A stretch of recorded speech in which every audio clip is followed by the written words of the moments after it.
peoples. We're gonna head on up to the section, check on the bulls. So I'm on my trusty little blaster here.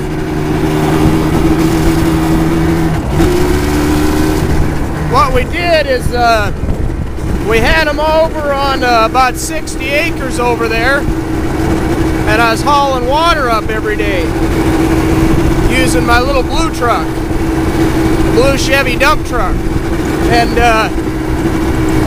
hauling water every day, and you know it costs gas and everything else to get that done. So as soon as the guy who farms that got done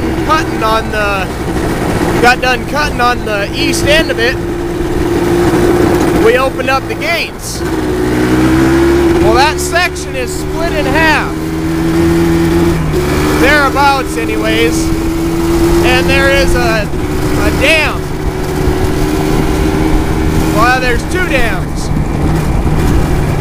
Now the dam on the west end, the end that we're still out of, has a lot of water in it. There's a dam over on the east end that I'll show you here in a little bit that very rarely has water in it, but about, I suppose it's about 3-4 weeks ago, we got 4 inches of rain, all in about 2 hours.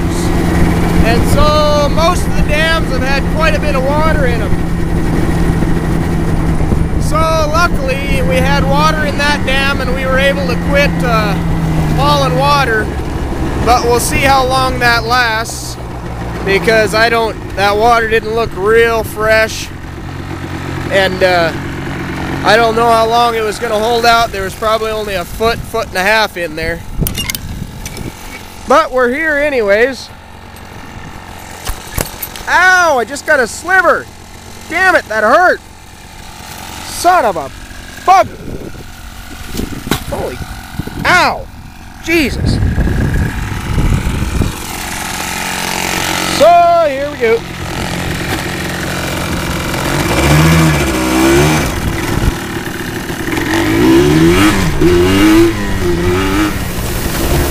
There's the dam right there. It looks like a great big dam, but like I said, it hardly ever holds water for very long. I think the base in it.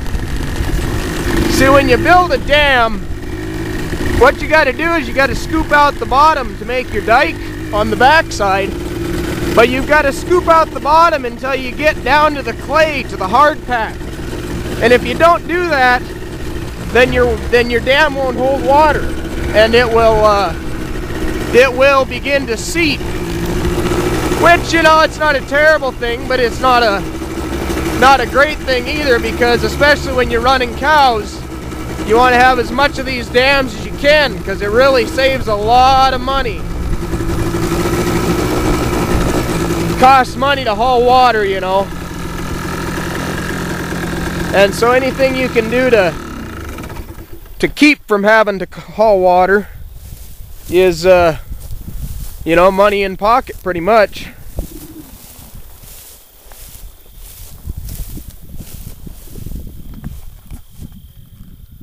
There's the bulls. We got 8 of them out here. Some of them are limousines, and then there's a handful of red Angus.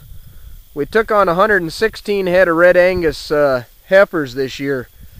I think we're down to like 108 by the time we got the culls done. But so we are running red Angus bulls. We're trying to get some good color in the cows.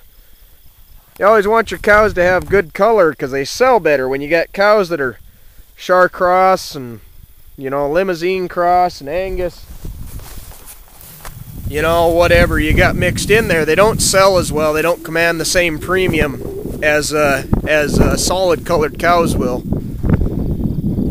Which is a pain in the butt, because you can have a really nice looking set of calves, and they won't bring as much as a set of calves that maybe didn't put on as much weight. So we're trying to get into a little bit straighter color, and the red Angus bulls will hopefully help us do that with them red Angus heifers.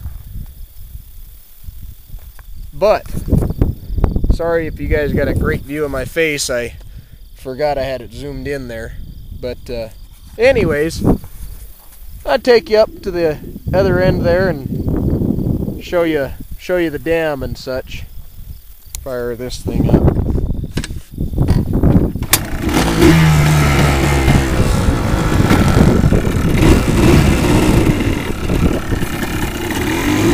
What happened though was, with that 4 inches of rain that we got, nothing is dried out. Everything's just been wet, wet, wet.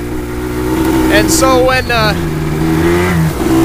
Jeff Johnson, the guy who farms all this, when he went to combine on the west end, there's about a 2-acre patch up there that's just about underwater. They almost stuck the combine right in it. So he didn't want us to turn the bulls over into the west side there until he was done combining that little 2-acre shot there. And it still hasn't dried out quite.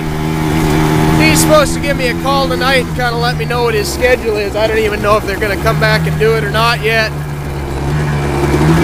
But I should know tonight. We're going to head over there right now. There we go. Yeah, there's that little spot. Had a bunch of water, and it might be dried out now, I don't know. But we got, the other dam is actually over that way. You can see where them trees are clear over there. That's where the other dam is, and there's a good solid 3-4 acres, and probably maybe just 3 acres, but anyways, there's probably 4 or 5 feet of water in that dam, so we got plenty of water to water 8 bulls, you know. And we'll probably have some horses and cows up here. Makes for good grazing after they combine. Apparently I can't believe I have cell service up here. I forgot I put the cell phone in my pocket even. Well, that was odd. I don't usually get service out here, but a buddy of mine from Fargo, North Dakota called. Andy Strokeland. But anyways, so now I've shown you the place where that didn't get combined. We're waiting on that, and I got that dam over there I showed you. This is the fence that separates the two pastures there. And the bulls are over there. I see them still wandering around. But we're going to head on back.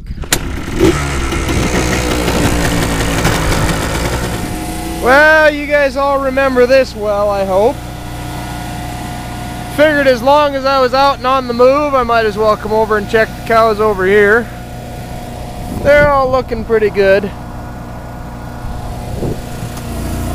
Colt there. You can see that dam clear over there. That's still got water in it, which has been nice because we don't have to run this as much. Still having problems with this Kohler unit. And somebody made mention to something that, actually it's something that I discovered not too long ago. I think part of the problem with our troubles with this generator here is that this generator is not designed for prime power. It's designed as a standby unit. Don't mind me, I'm just looking for my weights. I think I lost some weights down in here.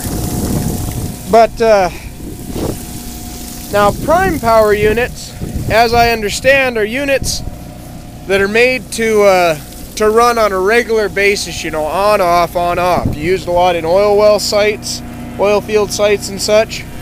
Whereas a standby unit is just like the kind of unit that you would use in your house. You know, say the power goes out and we want to have power. Well, a standby unit would be for that. But just wanted to let the guy that commented on that know that you're probably most likely right. And so we got to try and get rid of this unit, and once we get rid of this unit, then we can get into something that's possibly a little better suited to our application.